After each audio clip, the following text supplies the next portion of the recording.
हरियाणा विधानसभा अध्यक्ष ज्ञानचंद गुप्ता ने कहा कि विधान भवन को सजाने की तैयारी की गई है। इस सिलसिले में आज उन्होंने चंडीगढ़ यूटी प्रशासन और हरियाणा सरकार के अधिकारियों की बैठक भी बुलाई। बैठक में विधानसभा के सदन से लेकर एमएलए हॉस्टल के पार्कों के रखरखाव पर चर्चा हुई। आज की ये पत्रकार वार्ता कल दिल्ली में देश के आदरणीय गृह मंत्री आदरणीय अमित शाह जी से कुछ विषयों को लेकर के मुलाकात हुई थी। उसके बारे में जानकारी देने के लिए मैंने आपको ये कष्ट दिया है। आपको मालूम है कि पिछले काफ़ी समय से 3 विषयों को लेकर के हमने आदरणीय गृह मंत्री जी को पत्राचार किया था, पत्र लिखे थे और उनसे मिलने का समय भी मांगा था। तो उसी दृष्टि से कल मिलने का अवसर प्राप्त हुआ और तीनों जो मुख्य विषय थे वो मैंने उनके सामने रखे। सबसे पहले विषय था कि हरियाणा का अपना विधानसभा भवन चंडीगढ़ में अलग से बने, जिसके अंदर सभी विधान भवन के लिए चाहिए वो उसमें हों। उनको मैंने बताया कि किस प्रकार से हम किन परिस्थितियों के अंदर इस विधानसभा भवन के अंदर कार्य कर रहे हैं। और आप सबको मालूम है, इसके बारे में पहले भी मैंने आपसे 2-3 बार वार्ता की है कि आज की परिस्थिति ये है कि विधानसभा भवन में ना हमारे विधायक जो हैं 90 विधायक हैं, अगर उनके अंदर जो परिसीमन दोबारा होने वाला है उसके मुताबिक संख्या बढ़ेगी, लेकिन हमारी परिस्थिति ये है कि इस भवन के अंदर जो हमारा हॉल है उस हॉल के अंदर 1 या 2 भी सीट अलग से नहीं लग सकती, ज़्यादा नहीं लग सकती। तो उस दृष्टि से अगर पूर्व सीमांकन के बाद पुनर्सीमन के बाद संख्या बढ़ती है तो जो नए विधायक हैं जो उनके बैठने के लिए जगह उपलब्ध नहीं होती। उसके अलावा जो हमारी कमेटियों की स्थिति है कि कमेटियों की मीटिंग्स के लिए हमारे पास जगह नहीं है। कमेटियों के जो हमारे चेयरमैन हैं उनके बैठने की व्यवस्था नहीं है। यहाँ तक कि जो हमारे मंत्री हैं, हमारी जो सत्र होता है विधानसभा का, उस समय उन्होंने कुछ आवश्यक कार्य करने होते हैं, उसके लिए उनको बैठने की व्यवस्था की बहुत आवश्यकता है। वो भी हमारे पास समय की ये स्थान की कमी के कारण हम उनको उपलब्ध नहीं करा पा रहे। लीडर ऑफ द अपोजिशन के लिए हमने जो उनका ऑफिस के लिए जगह दी है वो मैं समझता हूँ कि पर्याप्त नहीं है। मीडिया का देखिए आप, जिस प्रकार से मीडिया गैलरी है, बहुत पुरानी मीडिया गैलरी बनी हुई है। उस समय केवल 10 या 15 पत्र छपते थे, आज समाचार पत्र की संख्या 100 से ज़्यादा हो गई है। और इलेक्ट्रॉनिक्स मीडिया और सोशल मीडिया, इसका भी बड़ा एक इम्पोर्टेंस हो गई है। तो उस दृष्टि से जो हमारी मीडिया गैलरी है उसका भी स्थान बढ़ना चाहिए। तो इन सभी मुद्दों को लेकर के आदरणीय अमित शाह जी से चर्चा हुई है और उससे पहले आदरणीय मुख्यमंत्री जी ने भी इसकी अनुशंसा की थी और उनको पत्र भी लिखा था। उनके साथ इस विषय के ऊपर काफ़ी अच्छे ढंग से चर्चा हुई है और उन्होंने कहा कि हाँ, इस प्रकार की व्यवस्था अभी से आपको सोचनी चाहिए, करनी चाहिए।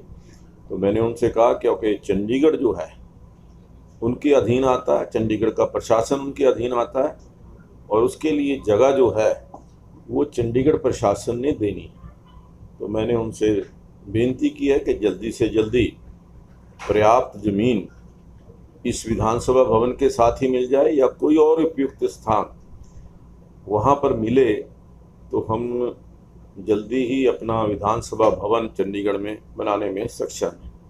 तो इन्होंने आश्वासन दिया कि ये जो आपने विषय रखा है इसके ऊपर हम गंभीरता से विचार करेंगे और जल्दी ही कोई निर्णय करेंगे।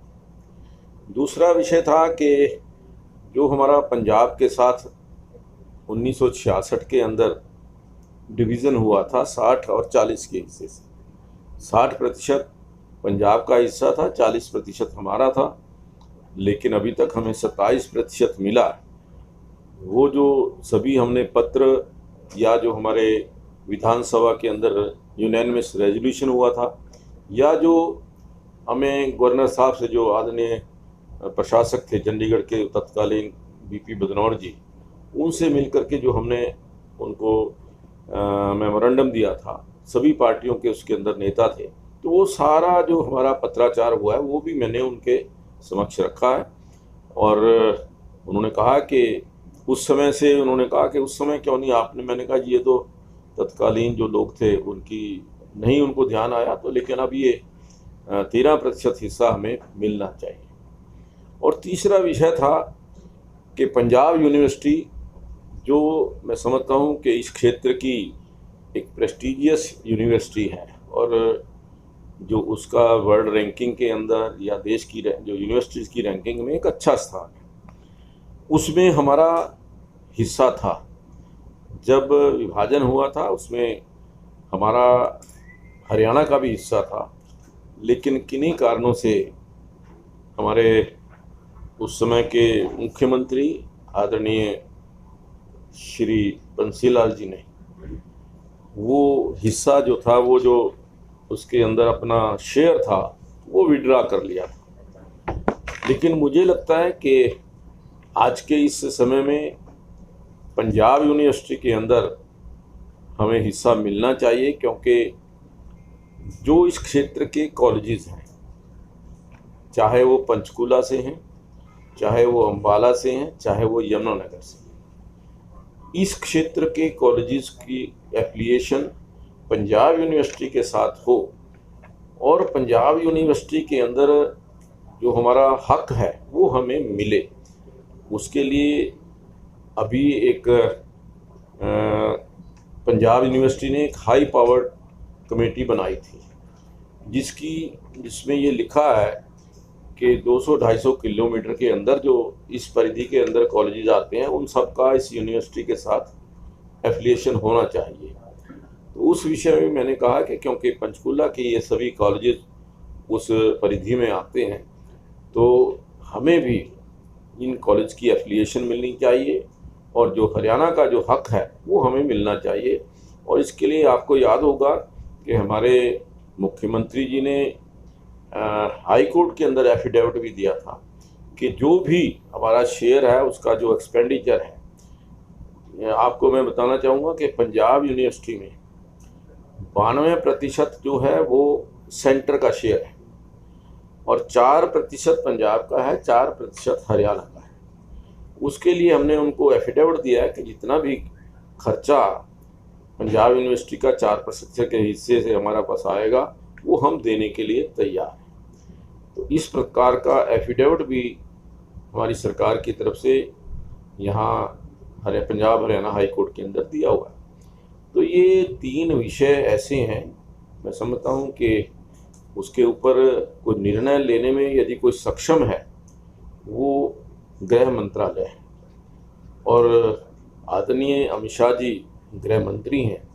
तो उस दृष्टि से ये तीनों विषय मैंने उनके सम्मुख रखे और उन्होंने आश्वासन दिया है कि इसके ऊपर जल्दी ही विचार करके इनके ऊपर हम कार्रवाई करेंगे। मेरा आपसे इतना ही कहना है कि ये जो जानकारी मैंने दी है, मैं समझता हूँ कि क्योंकि विषयों के ऊपर हम पहले कई बार चर्चा करते रहे हैं, रिप्रेजेंटेशन हमने दी हैं, तो ये आपको जानकारी मैंने इसलिए दी। कोई आपकी तरफ से प्रश्न